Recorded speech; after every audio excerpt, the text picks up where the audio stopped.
దేవునికి ప్రియమైన సంగమా, ఈరోజు దేవుడు మనకని ఇచ్చిన ప్రవచన వాక్యం ఇదియే. కీర్తన గ్రంథము 1వ అధ్యాయము 6వ వాక్యము.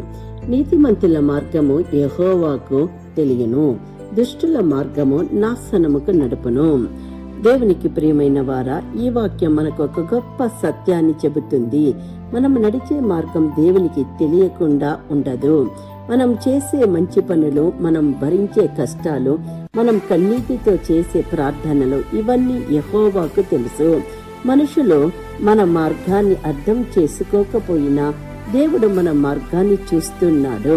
నీతిమంతుల మార్గము కొన్నిసార్లు కష్టంగా కనిపించవచ్చు, కానీ ఆ మార్గము చివరికి ఆశీర్వాదంగా ఉంటుంది.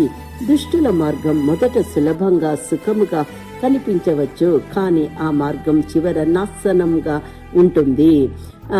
నోవాహు దేవునికి తెలిసిన విధేయత మార్గం అంతా నడిచినప్పుడు నోవాహు దేవుని ఎదుట నీతిమంతుడిగా జీవించాడు. ప్రజలు నవ్వినా, విమర్శించిన నోవాహు దేవుని మాట విని ఓడను కట్టాడు. దేవుడు నోవాహు మార్గాన్ని చూశాడు, చివరికి అతనిని మరియు అతని కుటుంబాన్ని రక్షించాడు. మనము విధేయత మనుషులకు చిన్నదిగా కనిపించిన దేవునికి అది విలువైనది. యోసేపు కన్నీళ్లలో కూడా దేవుడు తెలిసిన మార్గం. యోసేపు తన సహోదరుల చేత అమ్మబడ్డాడు. అబద్ధం ఆరోపణలతో చెరసాలలో పడిపోయాడు, కానీ అతడు పాప మార్గాన్ని ఎంచుకోలేదు. దేవుడు యోసేపు మార్గాన్ని తెలుసుకుని చివరికి అతనిని ఐగుప్తు దేశంలో ఉన్నత స్థానానికి తీసుకుని వెళ్ళారు.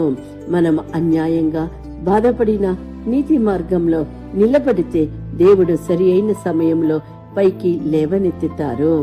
దానియేలు ప్రార్థన మార్గం దేవునికి తెలిసింది. దానియేలు ప్రార్థన చెయ్యకూడదని ఆజ్ఞ వచ్చినా అతడు దేవుని ప్రార్థించడం ఆపలేదు. సింహాల గుహలో వెయ్యబడిన దేవుడు అతని మార్గాన్ని చూసి సింహాల నోళ్లను మూసివేశాడు.